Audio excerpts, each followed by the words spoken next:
மாதிரி ஒரு இன்னொரு ஸ்டேட்மெண்ட் தான் சார், இந்த சிந்து நதி ஒப்பந்தத்தை வந்து நம்ம வந்து இது பண்ணியிருக்க கூடாது, ஏன்னா அங்க இருக்கக்கூடிய மக்களும் பாதிக்கப்படுவாங்க இல்லையா, அதுல வந்து இந்தியா எடுத்த ஸ்டாண்டை இன்னொருக்கா ரீகன்சிடர் பண்ணணும் அப்படின்றது உட்பட பேசுறாங்க. எங்க ஒரு ஆள் உள்ள வந்து அடிக்கிறான், அவனை ரீகன்சிடர் பண்ணி எப்படிங்க பண்ண முடியும்? உங்க வீட்டுல யாராவது ஒருத்தர் திருடுறான்னு வச்சுங்க, 10 லட்சம் விட்டுருவீங்களா சரவணன்? என்ன பேசுறீங்க நீங்க? பாகிஸ்தானுடன் சண்டை என்பது முதன்மையாக வைத்து கண்டிப்பாக இது அரசியல் செய்வார்கள். எதிர்கட்சிகள் வேணும்னே வந்து இது ட்விஸ்ட் பண்ண பாக்குறாங்க அப்படின்றது உங்களுடைய பார்வையா சார்?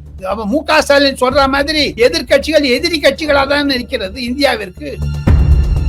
நரேந்திர மோடி அவர்கள் முப்படைகளுக்கும் சுதந்திரம் கொடுத்து விட்டார். ஓரிரு நாட்களில் இந்தியா பாகிஸ்தானுடைய சண்டை ஆரம்பமாகும் என்றுதான் டெல்லியில் பரவலாக பேசுகிறார்கள்.